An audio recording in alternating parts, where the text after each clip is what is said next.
Role.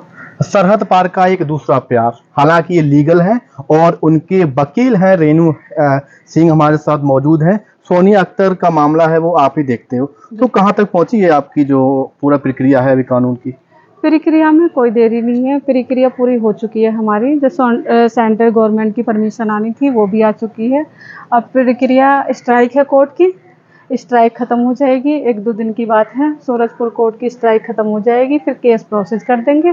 Process करने के बाद में इसको न्याय मिल के रहेगा, इसको न्याय ज़रूर दिलाएंगे हम सोनिया को। सोनिया की साइड में हम लोग हर तरीके से हैं। अच्छा, अभी तक आपकी जो सौरभ तिवारी हैं, जो सोनिया अख्तर के हस्बैंड हैं, उनसे बात हुई है किसी प्रक्रिया में? नहीं, जब सोनिया हमारे पास आई नहीं थी, उससे पहले बात हुई थी उनसे। 3 अगस्त को ये मेरे पास आई, 4 अगस्त को उनके पास गई, 5 अगस्त को ये फिर से मेरे पास आई। इस बीच में हमारी उनसे बात होती रही, मीटिंग हुई। उन्होंने कहा कि अगर ये रिलेशन हिडन होता तो मैं रख सकता था सोनिया अख्तर को, बट अभी इन्होंने शो कर दिया और फ्रंट पे आ चुकी है सोनिया, तो मैं नहीं रख सकता किसी भी कंडीशन में, क्योंकि ना तो मेरी बीवी रेडी होगी और ना मेरे बच्चे रेडी होंगे। पुलिस का कहना है कि जो केस का जो ताल्लुकात है वो बांग्लादेश से है, क्योंकि वहीं पर शादी हुई थी, तो ये निपटारा वहीं पर ही होना चाहिए। जी, तो देखिए पुलिस है, पुलिस कुछ भी कह सकती है।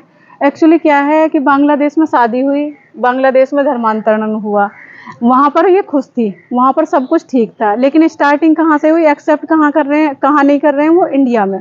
तो इंडिया में आने के बाद में प्रॉब्लम क्रिएट होनी शुरू हुई ना।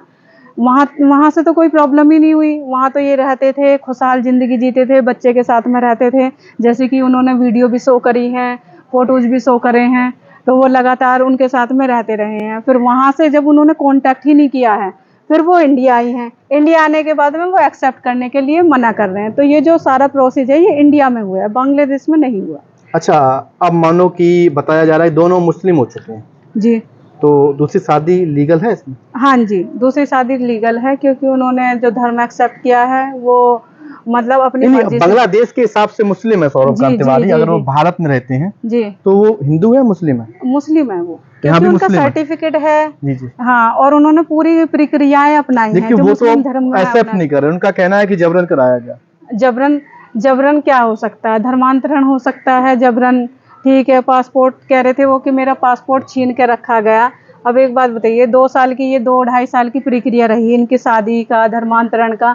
उसके बाद में ये बांग्लादेश से इंडिया आते रहे हैं और फिर इंडिया से बांग्लादेश गए हैं। अगर धर्म मतलब उनके साथ कोई ज़बरदस्ती हुई होती तो उनका पासपोर्ट उनको दिया थोड़ी ना जाता, किसी भी कंडीशन में ना उनको पासपोर्ट दिया जाता और ना वो इंडिया आ जा सकते थे। अगर उनको इतनी प्रॉब्लम थी कि मतलब उनके साथ ज़बरदस्ती की गई है, तो उनको कहीं न कहीं कंप्लेंट तो करनी चाहिए थी। यहाँ इंडिया में कंप्लेंट करनी चाहिए थी, बांग्लादेश में कंप्लेंट करनी चाहिए थी।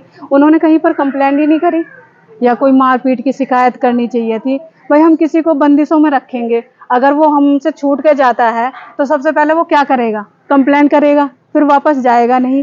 फिर उसके बाद में ये इंडिया आने के बाद में फिर दोबारा बांग्लादेश किस लिए गए? अच्छा, तो बच्चा कह सकते हैं कि भारत का ही रहेगा? हाँ जी। क्योंकि जब उसके हस्बैंड यहाँ के रहे, तो इनको क्या लगता है कि अगर सौरभ कह देता है कि आप रहो जी, 1%, तो ये रह सकती हैं? हाँ, इनको कोई प्रॉब्लम नहीं है। ये इनकी जो फर्स्ट वाइफ है उससे भी कॉम्प्रोमाइज़ करने के लिए तैयार हैं और उनके बच्चों को भी एक्सेप्ट करती हैं, ये रह लेंगी, इनको कोई प्रॉब्लम नहीं। लेकिन जो फर्स्ट इनकी पत्नी है वो तो मना कर रही हैं। हाँ, वो मना कर रही हैं, ये तो नहीं मना कर रही ना, लेकिन ये तो सूरजकांत तिवारी के ऊपर डिपेंड करता है ना, उनको एक्सेप्ट करना चाहिए। उन्होंने गलत किया है इस लड़की के साथ में, बहुत गलत किया है। एक्चुअली मैं तो एडवोकेट हूँ, तो मेरे पास तो इस टाइप के केस आते रहते हैं। लड़कियाँ कुछ डिप्रेशन में चली जाती हैं, कुछ सुसाइड करने की कोशिश करती हैं, और जब मेरी इनसे बात होने लगी सोनिया अख्तर से, तो ये डिप्रेशन में थी, इन्होंने सुसाइड करने की भी कोशिश अच्छा, की। आपने बहुत एक अच्छा कदम किया है कि आपने खुद सोनिया जी को रहने के लिए जगह दी है और आप शुरुआती से लेकर अब तक उनको सपोर्ट कर रहे हैं। जी, मैंने इन्हें अभी तो शुरुआत ही है, मैं लास्ट तक ही इनकी सपोर्ट करूँगी, हर तरीके से इनके साथ खड़ी रहूँगी, प्रोफेशनली भी, फाइनेंशियली भी और पर्सनली भी। तो बिल्कुल एक राहत भी कह सकते हैं, हालांकि जब से सोनिया अख्तर जो यहाँ पर आई हुई हैं, तब से जो एडवोकेट है रेनू सिंह, उनके साथ ही रह रही हैं, उनके द्वारा सपोर्ट किया जा रहा है, बच्चे की देख रेख कर रही हैं, और साथ ही जो कोर्ट का फैसला होगा अब उनका इंतजार किया जा रहा है।